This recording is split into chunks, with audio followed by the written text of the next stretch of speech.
Okay, Mark meets John Mathers, CEO at Design Council. Hi John. Hi there, how are you?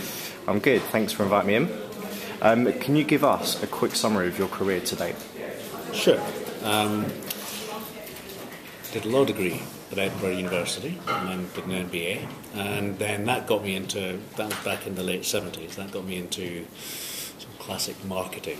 I worked for Cadbury's, so got in my little Vauxhall estate and went round CTNs selling Shivers jelly and cream eggs and all sorts of stuff. Amazing way of getting to understand how to sell and market things really effectively. That got me, from there I came to London and worked for Lions, and then I've sort of worked on both sides of the fence ever since. So I spent some time at a couple of new product development consultancies. A company called Brand New, which was part of the Michael Peters Group. Michael Peters Group was the very famous design company that went to the very top, was quoted, crashed, burned, and then but it was great fun, and we did some fantastic things. Really interesting, multidisciplinary design things. So, for instance, built the Sheffield Supertram, which was including all sorts of different disciplines. From there, I went to Safeway, which was the food store, now no longer around, now part of Morrison's. And I was head of brand, head of design there for 5 years. And that was a fantastic experience. Once you've worked in retail, everything else is slow by comparison. You work at an incredible pace. And I had a fantastic time there because basically we were redesigning 3,000 products a year. I revamped all the stores, redid the identity, stood in front of the board and asked for £45 million to refurbish all the store network. And I worked with a company called Samson Tyrrell at that point, who helped us with the whole identity shift and helped us to do an amazing sort of internal engagement program, so bringing all the employees, 65,000 employees, on board with the new strategy. The end of the time I spent doing all that, they said, why don't you come and join us and do to others what we've done to you. So I was essentially with Samson Tyrrell, became Enterprise IG, now the Brand Union, for 10 years, and CEO there for five of those years. I did have a little spell where I also worked at Fitch, so I was 2 years at Fitch in the middle of that 10 years. So that was brilliant, because that was Brand Union was the biggest, may still be the biggest brand and identity agency in the UK. And we worked globally, we did some fantastic projects, which I can talk about. And then from there I went to Holmes Marchant. I was Holmes Marchant for 3 years, and then this job came along. And in a funny sort of way, I've done a lot of things in my life as well, where I've tried to help the industry. I have a great belief that design is one of these professions that is under-recognised and undervalued. Always felt that, really passionately about that. I look back at my lawyer friends in Edinburgh and think how well organised and how well respected they are, and they don't really contribute a lot to society in the way that I think great design really, really can. And so I've spent a lot of my time helping the DBA, for instance, which is the Design Business Association, and I was president of that for 3 or 4 years, and that was just things I did in my spare time.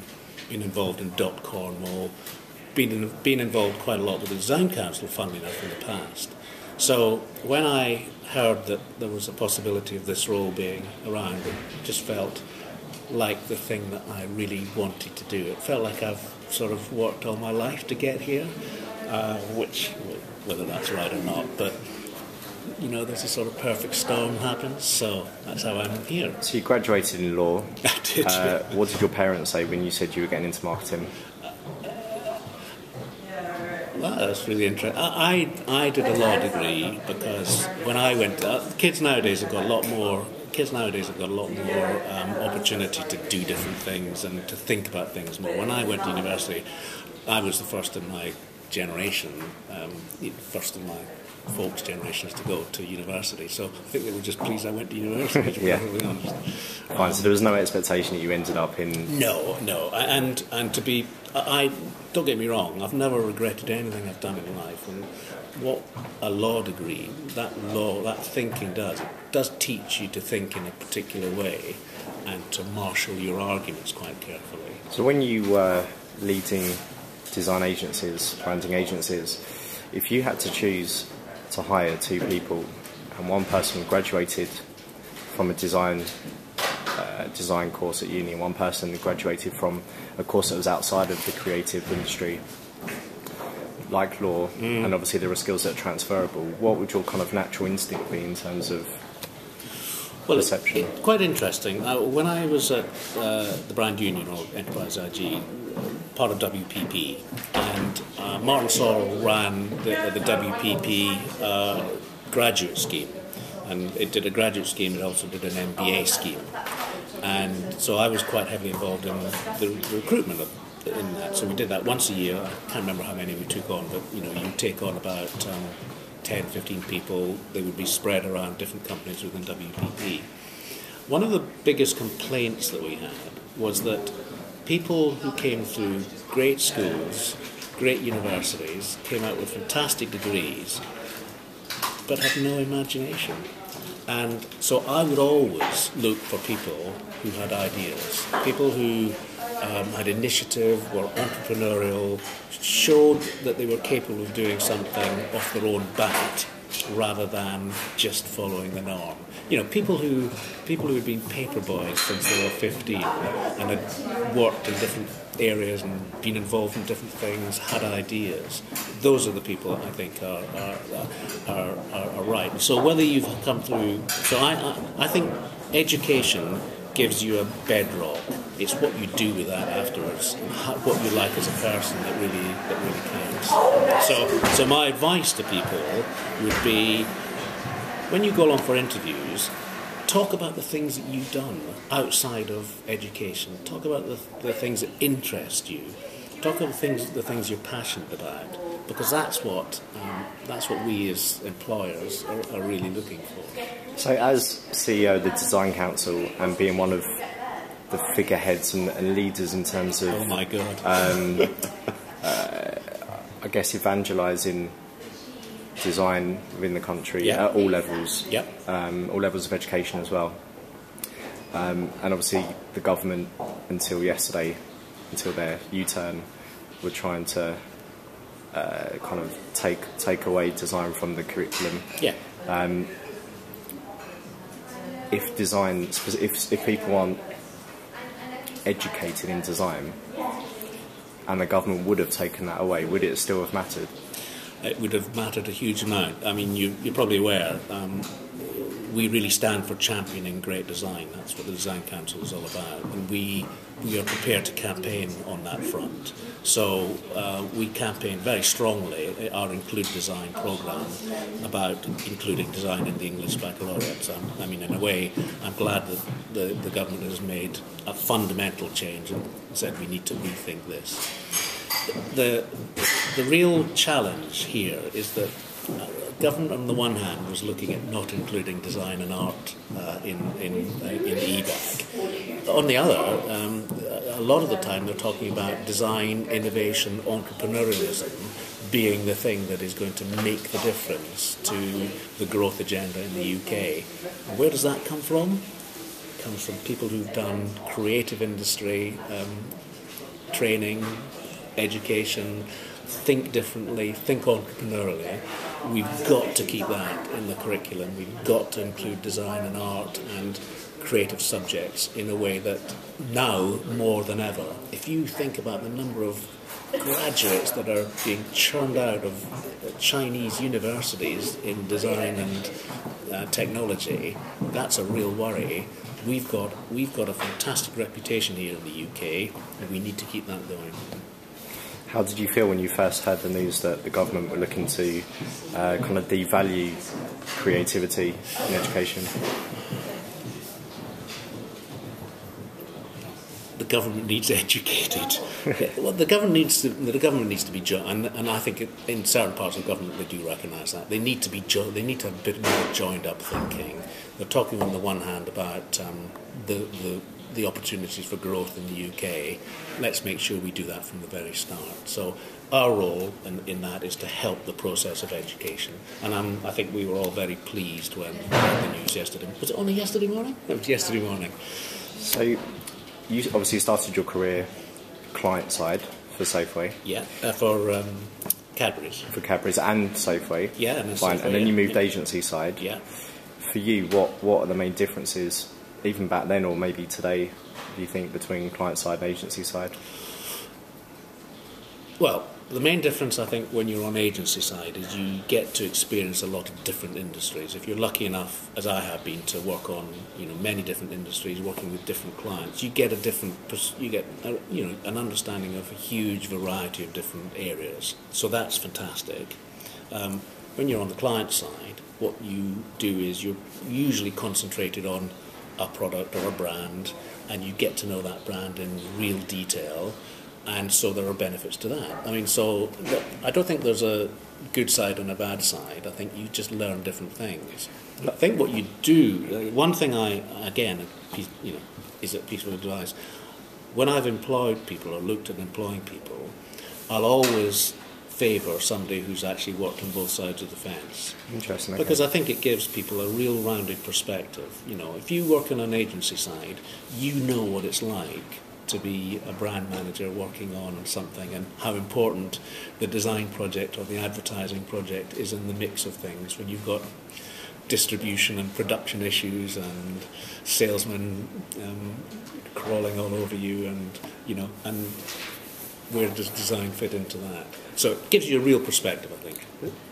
Most grads these days tend to have an aim or a target of working agency side, and there isn't as much appeal to work client side. Would you say that 20, 30 years ago it was to work for a brand held more weight, more value?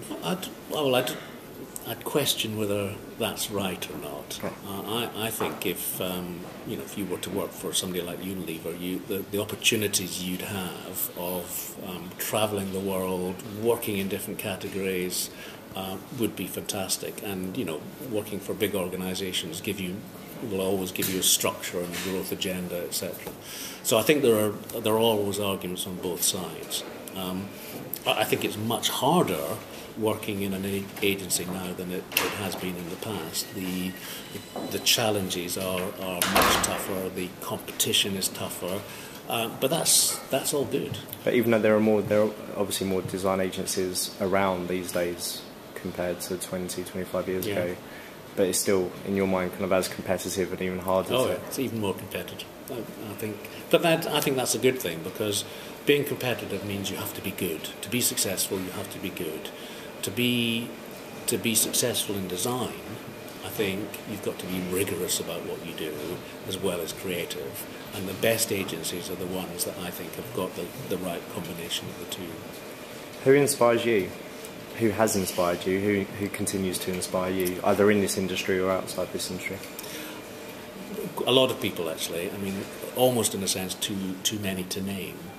The people who inspire me most are the people who are great in what they do, and they sit there and have conversations with you, and you go away feeling great about what you're doing. So that's a particular art, and I would say that works across a great number of different organisations. Good leaders, good inspirers are the people who make the people who are working for them feel that they can do it. And even as a leader yourself, do you still have moments or situations like that where you still leave conversations feeling inspired and that you've continued to learn something? We had a great event here last week called one of our challenges, where we worked with 3 teams of youngsters who are looking at different ways of getting into the job market.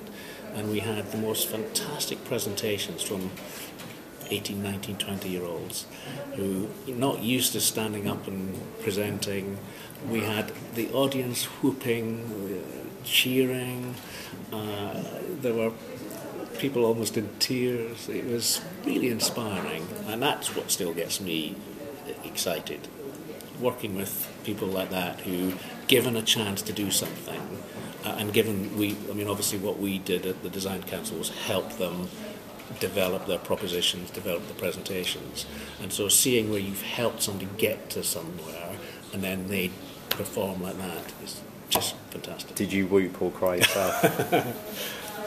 Quietly, yes.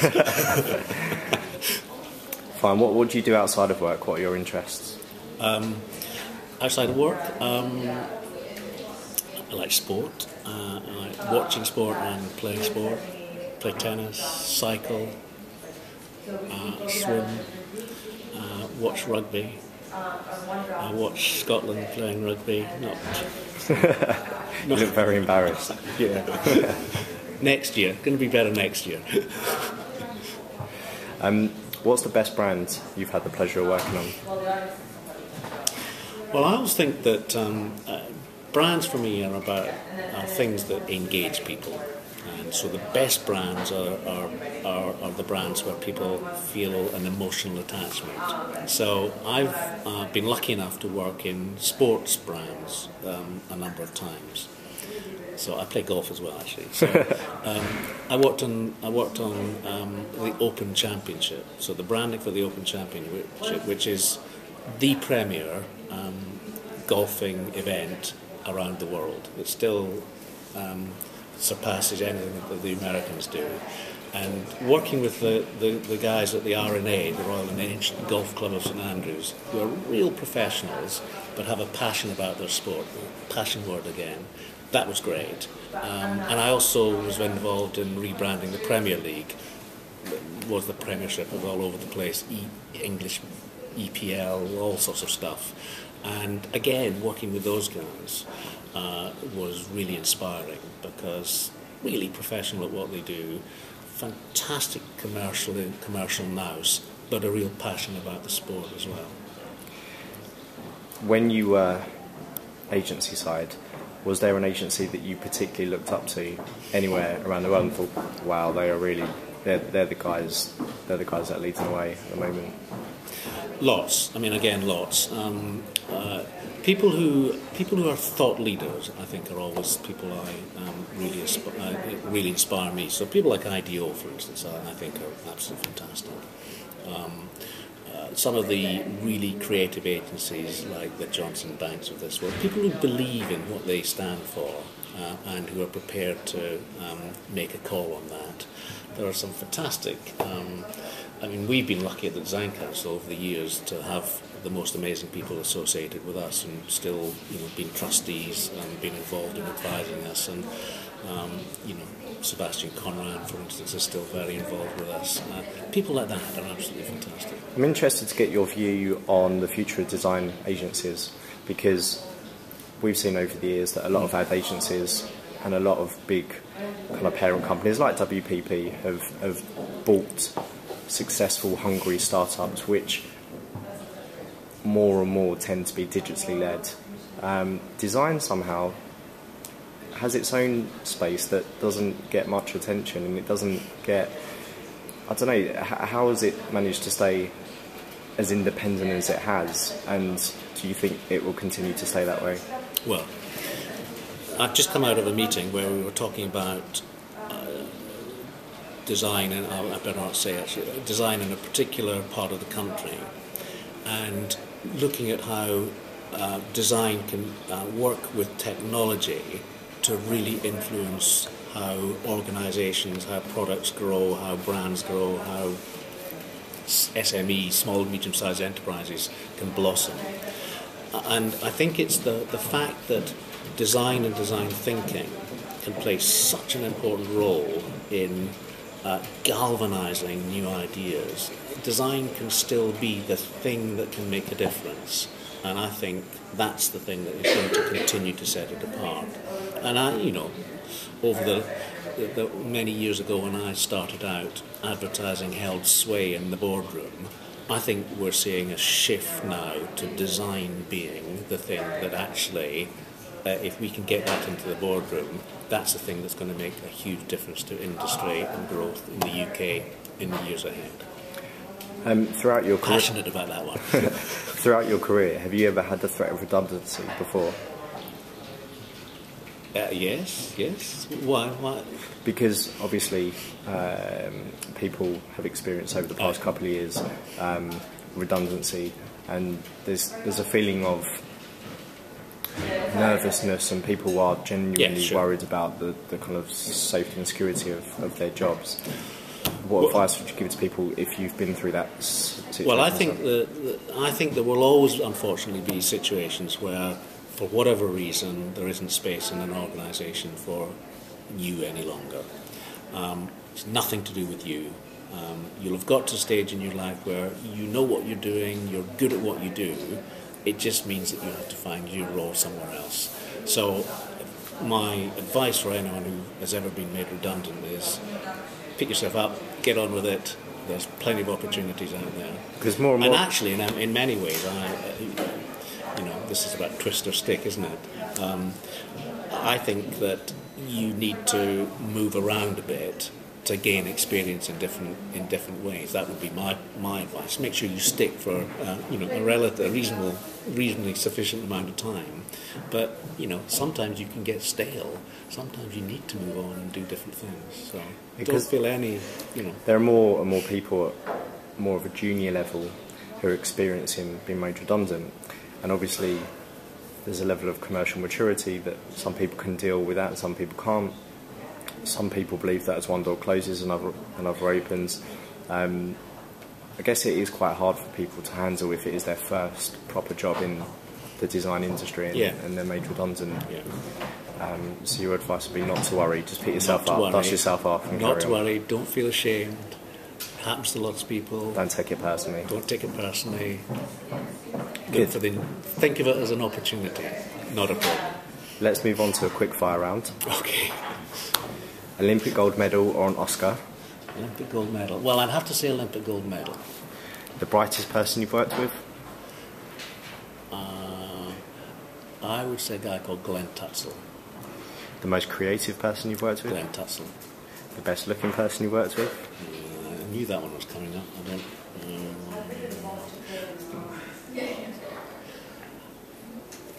Pass.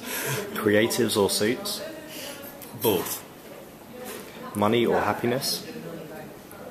Happiness. Apple? Actually, happiness is much better. Happiness is much better. Good. Well, you look happy. Yeah. And you look wealthy as well. So, Apple or Android?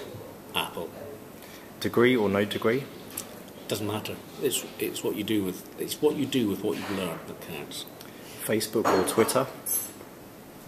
Twitter. Ant or deck? They both live at the end of the road I live in. Really? And they have houses that are completely identical. And they have cars that are the same. Even possibly girlfriends, I don't know. It's probably all bought for them anyway, yeah, so they might as well order two of everything. Retained work or pitch work? Both, actually. They bring different things, I think, and some people are better at one, and some people are better at the other. Web or mobile? Tablet. Interesting. Independent agencies or networked agencies? Both have their role. You can't say one's right and one's wrong. Outsourced production or on-site production? Again, I think both have their values in different ways. Don Draper or Roger Sterling? Don Draper. And lastly, twist or stick? Both. I'd say both. Keep yourself fresh. So if you stick, make sure you're doing something that you're learning. The important thing always is to do something where you're learning something new. So if you're not learning something new, twist. Thank you very much. Okay.